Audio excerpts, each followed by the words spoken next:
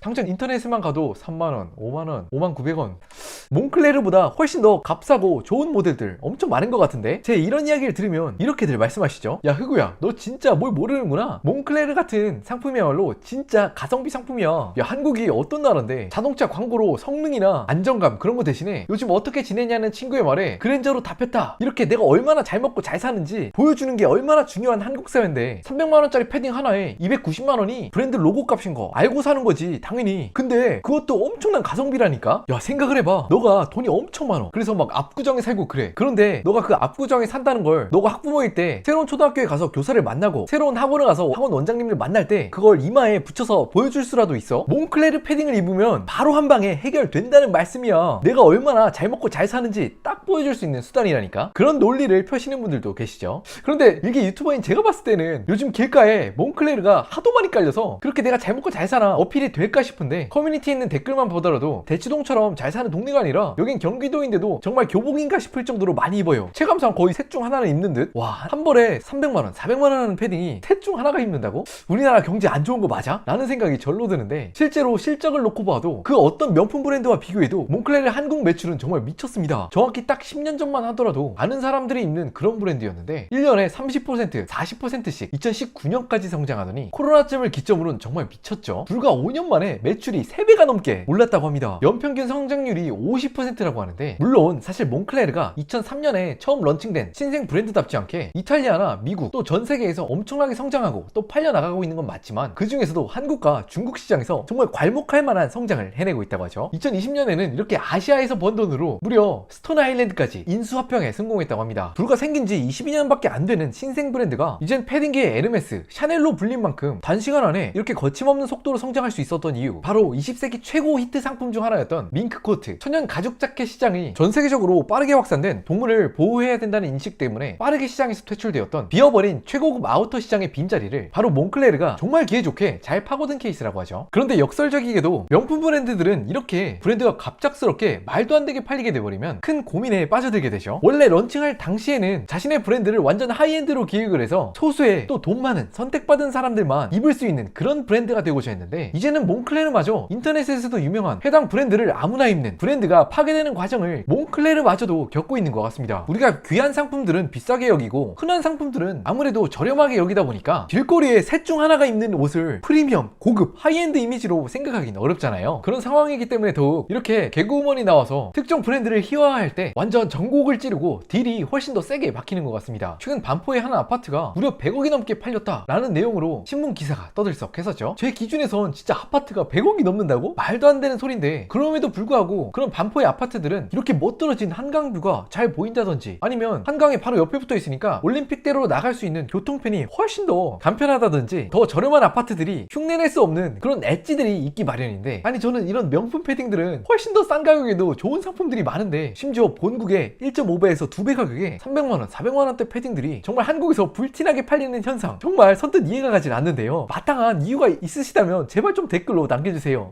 저 진짜 궁금해서 물어봅니다. 최근 또 한 가지 이슈가 되는 건 내 돈으로 내가 산다는데 누가 뭐라 그래? 그런 어른들의 소비를 떠나서 아이들까지 이런 명품 소비 대열에 빠르게 참여하고 있다고 하죠. 아니, 저 어렸을 때만 해도 명품이라고는 그냥 아디다스, 나이키 이 정도였던 것 같은데 몇백만원짜리 패딩을 초등학교, 중고등학생들이 입는다고? 요즘 서울 중고등학교에선 새로운 등골 브레이킹 전쟁이 일어나고 있다고 하죠. 한번 학교에서 유행을 하면 엄마 아빠를 그렇게 쫄라서 패딩을 입는다, 무려 수백만원을 호가하는 몽클레르 패딩이 10대 청소년의 교복이 될 정도다, 그런 기사들이 굉장히 많이 나오고 있습니다. 물론 야, 그렇게 자녀들이 사달란다고 또 사주냐? 라고 생각할 수도 있겠지만 또 부모된 마음으로서 자녀들이 친구들은 다 있다는데 위축돼서 학교 다니는 모습을 볼 수는 없잖아요. 영국의 일간지 파이낸셜 타임즈에서 이렇게 몇백만원대를 호가하는 패딩을 한국의 자녀들이 엄청나게 입고 다니는 모습을 집중 취재하는 기사까지 냈었는데, 외국인이 아니라 제 눈에 보기에도 한국의 정말 안타까운 대목이기도 합니다. 저는 이렇게 초중고 학생들이 옛날보다 눈이 더 높아지고 훨씬 더 비싼 명품 브랜드들을 쫓게 되는 이유 중 굉장히 큰 것이 SNS의 발달이라고 생각을 하는데요. 물론 SNS의 순기능도 있겠지만 성인이 되기 이전에 자녀들한테는 악영향도 무시할 수는 없겠죠. 특히나 몽클레르의 회장이 직접 이렇게 이야기를 했습니다. 10대, 20대에게 자신의 브랜드가 더 어필할 수 있고 더 잘 팔릴 수 있도록 자신 스스로가 스마트폰으로 SNS를 매일매일 5시간 이상을 시간을 보낸다. 와, 명품 브랜드의 회장이 직접 나서서 SNS 마케팅에 이렇게 진두지휘한다고? 진짜 효과가 있긴 있나 보다 실감할 수 있는 대목인데, 정말 몇 달 전 최근 뉴스입니다. 호주 국회에서 16세 미만 청소년들이 SNS를 아예 사용하지 못하도록 금지하는 법안이 드디어 통과가 됐죠. 어떤 앱이 금지가 될지는 아직 확실하게 결정되진 않았다고 하는데 유력한 후보로는 인스타와 틱톡이 꼽히고 있다고 합니다. 와, SNS를 전면적으로 금지를 한다고? 그렇게나 강력한 법안을? 라고 생각하실 수 있겠지만 이러한 움직임은 호주뿐만이 아니라 프랑스와 미국의 일부 주에서도 입법에 나서고 있다고 하죠. 다른 한편에서는 이런 법안이 일관적이지 않고 효과적이지 않을 거다 라며 SNS를 대표하는 창업자와 소유주가 답변하기도 했습니다. 제 지극히 개인적인 생각으로는 어느 정도는 우리 자녀의 SNS 보호 조치는 앞으로 취해지지 않을까 하는 생각이 드는데, 어쨌거나 요즘 정말 많이 범람하는 관찰 예능에서 나오는 것처럼 연예인들이 허구헌날 나와서 자기 집 자랑, 돈 자랑, 인맥 자랑 하는 것보단 이렇게 이수지 씨와 같은 개그우먼이 나와서 우리 사회의 이면에 있는 허영심에 찌들었던 우리의 모습을 거울 치료를 해주고 웃음을 주고 또 인식을 바꿔주는 모습이 진짜 참된 선한 영향력이 아닌가. 효과도 정말 엄청나고요, 그죠? 물론 저 같은 특수저가 아니라 돈 많으신 분들이 자기가 열심히 번 돈으로 경제를 활성화해 주시고 자신을 꾸미겠다는데 제가 감히 뭐라고 말할 수 있겠냐마는 약간 그 돈으로 사는 게 정말 맞아? 라는 생각이 안 들 수가 없죠. 바로 좌측 하단에 링크에 걸어둔 것처럼 당장 쿠팡만 들어가더라도 5만원대에 엄청 값싸고 따뜻한 패딩들이 정말로 많은데 무려 60배, 100배 비싼 몽클레르 패딩이 한국에서 오히려 불티나게 팔리고 있는 걸 보면 정말 세상을 알다가도 모르겠다, 그죠? 자, 반갑습니다. 흑우입니다. 2010년대는 그야말로 한국 화장품의 전성기였습니다. 야, 아모레퍼시픽도 이 멋있는 사옥을 중국에서 화장품을 판 돈으로 벌었었죠. 그런데 어느새부턴가 K뷰티의 위기다, 종말이다, 끝이다, 그런 이야기가 들려왔습니다. 중국은 더 이상 한국 화장품에 관심이 없다, 오히려 반대로 중국 제품이 한국 시장을 먹는다. 마음이 아프지만 몇 년 전부터 위기라는 한국 화장품, 그런 이야기가 엄청나게 많았었죠. 왜 그랬나요? 몇 년 전부터 중국 시장이 성숙해지면서 우리 중국 상품들도 되게 좋은데 한국 상품 도대체 왜 사? 혹은 외국 상품 살 거면 좋은 프랑스나 미국 제품 사지, 야 우리가 미쳤다고 한국산을 사냐? 이렇게 이야기를 많이 했다고 하잖아요. 그런데 완전 최근에는 상황이 많이 바뀌어가고 있다고 하죠. 글로벌 뷰티 탑 10에 어떤 회사들이 있습니까? 다 같이 하는 회사들은 좀 제외를 했고요. 화장품만 전문으로 하는 회사 아모레퍼시픽이나 일본의 시세이도, 카오와 같은 회사가 있는데 시가총액을 비교해보면 미국의 에스티로더나 프랑스의 로레알이 절대적인 강자였습니다. 적어도 한 1년 반 정도까지는요. 그런데 최근 소식 혹시 알고 계시나요? 최근에 이런 압도적인 포스를 자랑했던 로레알이나 에스티로더가 완전히 뒤흔들리고 있다고 합니다. 최근에 에스티로더 주가를 한번 살펴보겠습니다. 5년 새 70%가 빠졌다고 하고요. 좀 더 긴 시계를 보면 완전 미쳤죠. 무려 15년 전 2011년 주가까지 쭉 떨어졌다고 합니다. 와, 주가가 이렇게 떨어졌어? 지금 매출이 아시아에서 6%, 중동이랑 유럽에서 26% 감소, 올해 들어서 60%가 주가가 빠진다. 전 세계에서 중요한 모든 시장에서 매출이 감소하고 있다고 하고요. 주가는 15년 전으로 돌아가고 있다고 합니다. 그럼 방금 말했던 프랑스의 자랑 로레알은 어떠냐? 불행 중 다행일까요? Y2Y로 매출은 7%는 성장하고 있습니다. 그런데 주가는 역시 로레알도 최근 1년 들어서 17% 감소. 야, 진짜 맥을 못 축이고 있다, 그죠? 야, 그거 그냥 그 정도 감소는 최근에 트럼프가 관세 정책을 가격을 매기고 나니까 그 정도 빠지는 건 뭐 당연한 거 아니야? 라고 생각하실 수는 있겠지만 사실 화장품은 대표적으로 불황일 때도 잘 나가는 상품이라고 하잖아요. 아마 립스틱 효과를 들어보셨을 겁니다. 불황이 찾아오면 아주 뭐 100만원, 200만원 하는 큰 소비들은 멈춰도 5만원, 10만원에 기쁘게 할 수 있는 그런 립스틱과 같은 상품들은 오히려 잘 나간다. 그렇기 때문에 불황에 강한 게 화장품 회사들이다. 그런 경제학적 용어가 있을 정도로 사실 이런 불황에 오히려 잘 버텨주고 잘 해줘야 되는 게 화장품 회사일 것만 같은데 죽을 못 쓰고 있죠. 그럼 이름값만 들어도 오금이 지었던 로레알이나 에스티로더와 같은 이 세계관 최강자들이 어떻게 해서 몰락을 하고 있을까요? 자, 첫 번째 이유, 놀랍게도 바로 킹짱 민국입니다. 한국의 화장품들 K-뷰티폼이 진짜 미쳤습니다. 전 세계에서 왕 중의 왕, 화장품을 가장 많이 사용하고 또 소비한다는 미국에서 한국 화장품 수출이 1등이라고 합니다.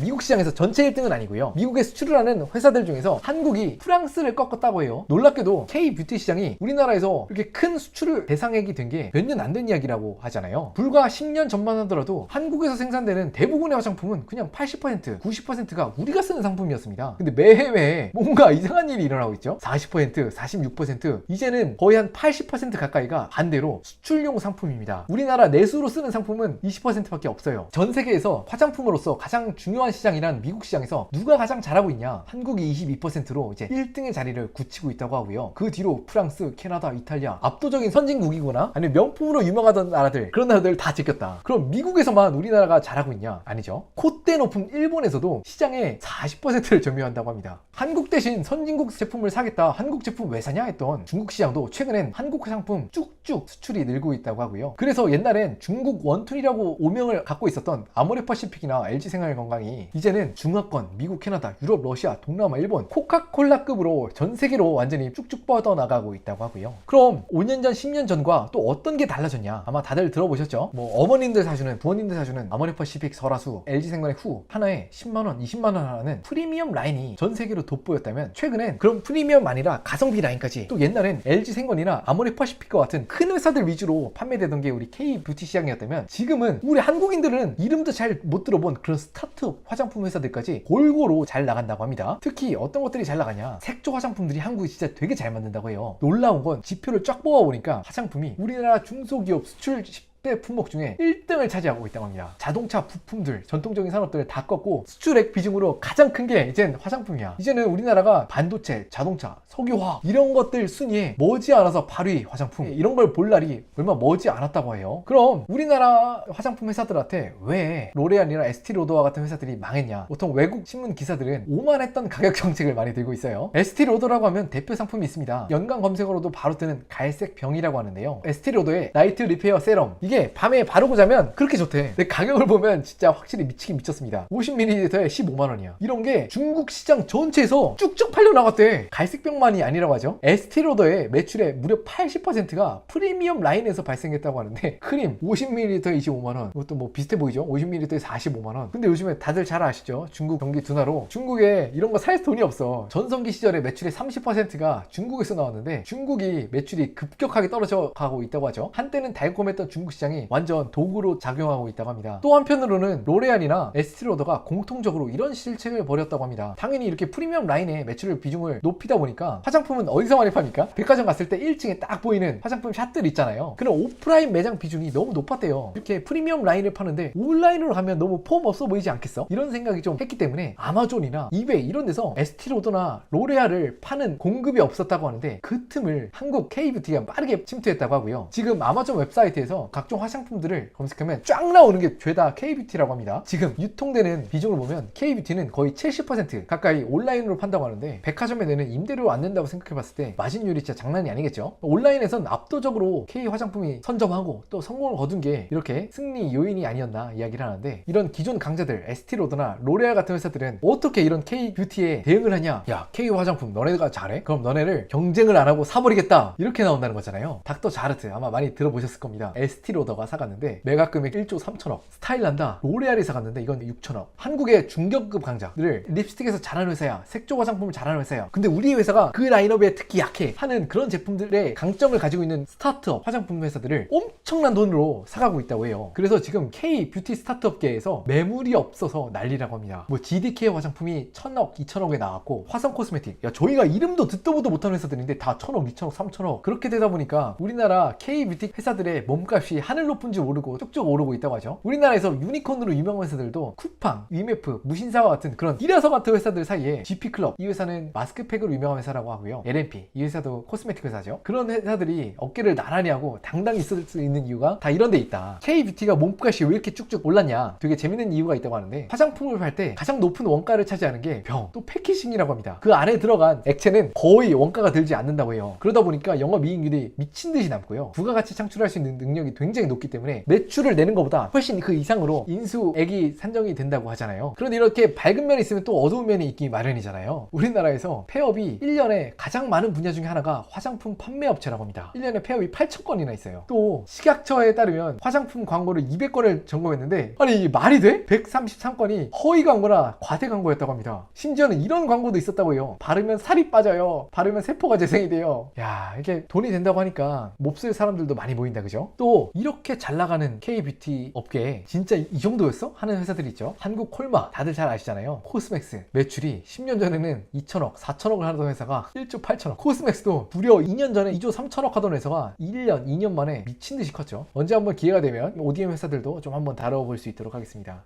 유례없는 건설 불황, 무너지는 화학 산업, 끝없는 내수 불황. 요즘 이렇게 한국 경제 기사지에 제목들을 놓고 보면 우리나라의 경제 상황이 좋지 않다는 점은 초등학생도 알 수 있는데, 그런데 이런 한국의 암울한 상황 속에서도 돈벼락을 맞은 회사가 있었으니 바로 오늘의 주인공 에르메스 코리아입니다. 안 그래도 매년 수천억을 벌어가던 회사가 이렇게는 암담한 경기 불황에서조차 매출과 순이익이 20%가 넘게 뛰었다고 합니다. 이런 상황이 정말 경이로운 건 기존의 한국에서 정말 잘 나가던 샤넬, 루이비통, 디올과 같은 그런 기라성과 같은 명품 회사들이 영업이익이 적게는 3%에서 많게는 마이너스 30%까지 깎여나가고 있을 때 에르메스 혼자만 이렇게 좋은 실적을 거두고 있다는 거죠. 어떤 분들은 이렇게 생각될 수 있습니다. 1인당 명품 지출이 전 세계 1위를 찍는 나라, 명품에 미친 대한민국이기 때문에 이렇게 전 세계 경제가 어려운 와중에도 한국 에르메스만 유독 이렇게 좋았던 거 아니냐. 그런데 놀랍게도 에르메스의 브랜드 파워는 한국에만 국한되어 있지 않았죠. 일본에서도 매출이 15% 성장, 이외 아시아 시장에서 13% 성장했고요. 유럽과 미국 역시 각각 19%, 17% 성장을 했다고 합니다. 이러한 성과를 바탕으로 바로 얼마 전 전 세계에 있는 모든 에르메스 직원들에게 공평하게 한화로 약 570만 원의 보너스가 갑자기 나갔다고 하죠. 그런데 이런 에르메스의 미친 듯한 인기는 정말이지 기괴하기 짝이 없는 명품 구매 문화를 낳고 있다고 하는데요. 보통 매장에서 셀러는 상품을 소개하고 또 구매자는 서비스를 받으면서 기분 좋게 물건을 구매하는 게 보통의 경우잖아요. 그런데 유독 에르메스 매장에서만큼은 구매자들이 셀러의 눈치를 보면서 말 한마디 한마디에 전전긍긍하고 또 셀러들에게 잘 보이기 위해서 우리들 눈에는 정말이지 기상천외한 행동까지 한다고 합니다. 이런 광경을 본 어떤 사람들은 명품 구매자가 아니라 에르메스 노예 아니야? 라는 반응까지 보이고 있다고 하죠. 명품 시장에서 독보적인 위치에 있지만 또 그만큼 굉장히 독특한 문화를 만들어내고 있는 에르메스. 산업에 어떤 일이 있었는지 흑우와 함께 빠르게 알아보겠습니다. 반갑습니다, 흑우입니다. 오늘의 주인공은 에르메스인데요. 아마 정말 많은 분들이 에르메스는 돈을 주고 여러 매장 내 상품들을 사고 싶다고 살 수 있는 것이 아니다, 그런 이야기를 다들 한 번쯤 들어보셨을 것 같은데, 저도 처음엔 아니 그래도 매장이 물건을 팔려고 존재하는 데인데 돈을 한 바구니 싸들고 왔는데 안 파는 게 말이 돼? 라고 생각을 했지만 조금만 찾아보니 와, 정말 기가 막히더라고요. 특히나 인기 모델의 인기 색상을 사기 위해선 어디 고등학교 3학년 중간고사를 박물케 할 만큼 노트 필기라고 먼저 사전에 공부를 해가야 한다고 하는데요. 저 같은 명품 뉴비가 이렇게 준비를 해가지 않으면 셀러들에게 이런 면박을 듣는다고 합니다. 어머 고객님, 크레딧이 아직 많이 부족하셔서 물건을 받아올 수가 없어요. 여기서 크레딧이란 에르메스 매장에서 가방이나 여타 상품들을 많이 사지 않았다는 뜻이죠. 또 이외에도 고객님 차시는 가방은 기다리는 사람 너무 많고요, 진짜 잘 안 들어오는 가방이에요. 물건 구경이라도 하고 싶으시면 다른 사람 명의로라도 가방이나 다른 물건들을 사세요. 와, 이게 제 눈으로 보면서도 믿겨지지 않을 만큼 충격적인데, 돈을 들고 가서 물건을 사겠다는데 이렇게 고자세로 나오는 매장이 있나 싶은데, 에르메스에서 가장 인기 있는 모델 중 하나라고 하죠. 에르메스 버킨백을 사려면 어떻게 해야 되냐 궁금해서 한번 찾아보았는데, 에르메스 매장에서 버킨백을 구매하는데 성공한 분은 이렇게 이야기를 합니다. 에르메스 매장 내에 셀러를 무조건 내 편으로 만들어야 된다고요. 흔히 많이 하는 실수로 셀러들의 연락처를 받아가서 오늘도 가방 없나요? 새 가방 들어왔어요? 이렇게 계속 물어보면 셀러들은 절대로 안 준다고 합니다. 그리고 그런 셀러하고 친해질 수 있는 가장 좋은 방법은 셀러가 그냥 보여주는 가방들 내 취향이 아니더라도 그냥 통 크게 사라. 아니 저는 이 조언을 듣고, 아니 정말 다른 행성에서 오셨나? 일반적으로 전혀 상식적이지 않은 이야기라는데 이렇게 나와서 얘기할 만큼 에르메스에서 현명하게 소비하는 꿀팁이라니 완전 어이가 없는데, 이렇게 생각하실 수 있죠. 야 흑우야, 어차피 에르메스 매장에서 크레딧 쌓기 위해서 가방 사도 에르메스 프리미엄도 요즘 엄청나다는데 다시 중고로 팔면 오히려 돈 벌 수 있는 거 아니야? 라고 생각하실 수도 있겠지만, 그런데 어디 어디 쉽게 얻을 수 있는 것 중 좋은 게 있나요? 이렇게 셀러들이 크레딧 쌓기용으로 선뜻 추천해주는 건 대부분 비인기 모델의 비인기 색상이라고 하죠. 버킨 백을 성불하면 2배에서 3배까지 중고 가격이 뛸 수 있겠지만 오히려 그렇게 크레딧 쌓기용 비인기 모델들은 사자마자 판매 가격에서 반토막 난다고 하죠. 그러니까 실제로도 크레딧을 쌓기 위해선 매장에서 내가 원하는 모델을 얻기 위해선 적어도 3천만원에서 많게는 5천만원까지 쓴다는 게 허언이 아니라는 겁니다. 제가 이번에 자료조사를 하면서 정말 충격받았던 포인트는 가방 여러 개를 사야지 그제야 버킨을 볼 수 있다, 몇 천만원을 써야지 가죽 냄새라도 맡아본다 라는 이야기들이 풍문이 아니라 실제라는 거죠. 심지어 셀러들이 비인기 모델 가방을 권하는 건 약과고요. 어떤 고객들은 자신한테 전혀 필요가 없는데도 그냥 지인 선물용으로 에르메스의 그릇을 산다거나, 또 잘 아시는 것처럼 에르메스가 말 관련 가죽용품으로 시작한 회사잖아요. 그래서 무려 1,000만원이 넘는 말 안장을 내가 말을 타지도 않는데 샀다고 합니다. 당연히 내가 타지라니까 바로 중고 상품으로 팔고, 이런 안장을 사서 셀러들의 실적을 올려준 걸 바탕으로 내가 원하는 에르메스 백을 살려는 목적으로요. 여기까지 들으시면 이런 생각이 드시죠? 아니 에르메스를 빨고 물어 제끼는 사람들은 도대체 왜 이렇게 난리야? 물론 고상하신 분들은 에르메스란 브랜드가 굉장히 장인정신이 있고 탁월한 소재에 실용적이면서도 우아한 제품을 만들기 때문입니다. 전 세계 모든 가방 회사 중에서 가장 압도적으로 품질이 좋기 때문이죠 라고 말씀하실 수 있겠지만, 물론 미국이나 유럽 본토에선 그런 게 조금이라도 먹힐 수는 있겠지만 사실 사치품의 공화국 대한민국에선 그런 의미가 아니죠. 나 에르메스 가방 차. 너 무슨 가방 차니? 어머머 저 사모님 에르메스 찬다. 혹은 저 이번에 남편한테 에르메스 받았어요. 생일 선물? 아니요. 그냥 평소에 제가 잘해줬다나 뭐라나요? 그런 식으로 자신의 위치에 대해서 자랑하고 또 우쭐하려고 사는 게 굉장히 큰 의미를 차지하죠. 그럼에도 불구하고 풀리지 않은 의미는 좀 한 가지. 명품이라고 하면 샤넬, 디올, 구찌, 버버리 이런 회사들 웬만하면 싹 다 가방이나 다른 상품들 품질이 꽤나 좋을 텐데도 유독 고객들이 에르메스 하나만큼은 원탑 내지는 다른 브랜드랑 절대로 비교할 수 없는 그 우주 너머에 있는 브랜드라고 인식하게 되는 이유가 무엇일까요? 에르메스는 사실 오래전부터 명품 브랜드이긴 했지만 지금으로부터 약 12년 전 다른 브랜드들과 아예 차별화를 시키고 개떡상을 하게 되는 이벤트가 하나 있었으니, 바로 오늘의 이야기의 주인공은 에르메스의 가문 오대손, 현재 에르메스의 수장을 맡고 있는 악셀 디마입니다. 사실 자칫하면 디마 씨가 에르메스 CEO에 올라서게 된 게 굉장히 안 좋은 타이밍일 수 있었는데요. 바로 그가 CEO가 되자마자 에르메스 회사 전체 입장에서 엄청난 싸움을 준비해야 됐기 때문입니다. 이 싸움의 상대는 아마 많이들 잘 아시죠? 전세계 명품의 끝판왕 LVMH의 회장이었던 아르노 회장이 프랑스를 넘어 유럽의 자랑 에르메스를 완전히 집어삼킬 수 있도록 시도했기 때문이죠. 사실 아르노 회장은 이로부터 몇 년 전이었죠. 2010년에 지난 몇 년 동안 에르메스 지분을 조금씩 보유하고 있었다는 사실을 깜짝 발표했습니다. 지분도 에르메스의 규모를 생각해보면 절대로 적은 숫자가 아니었죠. 이때 당시 약 10%를 취득해서 보유했다고 밝혔는데, 사실 이걸 밝혀야 했던 이유도 공시 대상에 떠올랐기 때문이죠. 공시 의무가 없었으면 절대로 조용히 있었을 겁니다. 언론을 통해서는 이게 단순히 에르메스의 미래 가치를 보고 투자하는 거다 어디까지나 라고 이야기를 했었으나, 물론 그 이야기를 아무도 믿지 않았죠. 그 이유는 아르노 회장은 LVMH를 통해서 유럽의 수많은 명품 브랜드들을 집어삼킨 전적이 있을 뿐만 아니라, 아니 투자 목적이면 에르메스 본사에도 한번 방문하고 우호적인 관계를 돈독히 다지면서 이야기도 좀 나누고 그랬을 텐데, 은밀한 쥐새끼처럼 조용히 지분율을 무려 23%까지 늘려나갔다고 합니다. 누가 봐도 아르노 회장이 에르메스 전체를 탐낸 게 분명해지던 상황이었죠. 그런데 이런 아르노 회장의 공격에 맞서서야 했던 에르메스에게는 그런데 한 가지 문제가 있었으니, 무려 1800년대에 창업해서 5대손까지 쭉쭉 내려온 에르메스 가문, 이 헤리티지는 평소에 물건을 팔 때는 아주 큰 자랑이 되었지만 적대적 인수를 막아낼 때는 아주 큰 장애물로 작용했죠. 저희 드라마 보면 나오잖아요. 이 사회에서 경영권 탈취를 위해선 뭐가 필요한가요? 지분이 필요하고, 또 그 큰 지분이 소수 인원에 속해 있어야 되잖아요. 그런데 이미 에르메스는 5대손을 내려오면서 그 지분이 무려 200명에게 희석된 상태였다고 합니다. 그런데 이때 기적적인 일이 발생했으니 그간 아르노 회장의 업보였을까요? 명품 회사들이 아르노 회장 손아귀에만 들어가면 완전 원가 절감에 브랜드 가치가 폭삭 주저앉는다, 우리 에르메스 가문에 자존심이 있지, 에르메스 브랜드마저 그렇게 변할 수는 없다 라고 생각한 일가 200명 중 절대 다수가 모여서 과반수의 지분을 확보하는 데 성공했고요. 바로 이 중심에 가문의 과반수가 넘는 지분을 모으는데 디마의 역할이 엄청나게 컸다고 하죠. 그리고 그 뒤에 에르메스의 행보가 상당히 주목이 되었는데, 이렇게 디마가 아르노 회장과 정말 강력하게 맞섰던 이유, 바로 에르메스의 브랜드 가치를 지키기 위해서잖아요. 그 이후로도 그러한 철학을 꽤나 충실히 지킨 것 같죠. 에르메스 전체 21개 공장 중에 아직도 20개가 프랑스에 위치해 있다고 하고요. 에르메스의 가방을 기다리는 사람이 그렇게나 많으면 조금 물량을 풀어도 될 텐데, 에르메스의 가방은 흔할 수 없다 라고 생각한 탓인지 생산량 증가가 연평균 6%밖에 안 된다고 합니다. 그런 탓인지 여타 다른 명품 라인업 중에서도 그나마 에르메스가 예전에 그 명품의 위상을 지키는데 성공했다고 하죠. 여기까지만 들으시면, 아니 휴구야 그렇게 몇백만원 심지어는 몇천만원까지 가방을 받아 처먹는데 당연히 본사에서 장인들이 직접 가방을 만들고 또 명품이라면 그렇게 많이 만들어내지도 않고 해야 되는 게 정상 아니야? 뭘 당연한 걸 했다고 에르메스를 칭찬해줘? 라고 생각하실 수 있겠지만, 거의 모두 봤죠. 명품 회사라고 저희가 인식을 했던 여러 회사들이 노동 착취를 하면서 원가는 고작 몇만 원 수준의 가방을 만들 만큼 제조 원가는 땅에 떨어뜨렸고요. 자사의 물건이 좀 잘 팔린다 싶으니까 공장을 쭉쭉 늘려서 100만 개 만들던 시계를 생산 수량을 쭉쭉 늘리는 회사들의 그런 모습을 저희는 너무나 많이 봐왔기 때문에 에르메스란 브랜드를 보면서 느낀 건 명품 브랜드가 지켜야 될 가장 기본적인 원칙을 지키고 있다는 탓에 브랜드 가치가 되려 떡상하게 되었다는 건 참 여타 다른 브랜드들이 곱씹어야 될 문제가 아닌가 싶기도 하고요. 또 한편으로 에르메스 구매자들의 정말 신기반기한 이런 셀러들과 라뽀를 쌓고 또 크레딧을 쌓는 문화를 보면서 우리 이수지 씨가 다음에는 바로 이곳에 진출해야 되는 게 아닌가 하는 그런 생각도 드네요. 에르메스 매장에서 찍는 이수지 씨,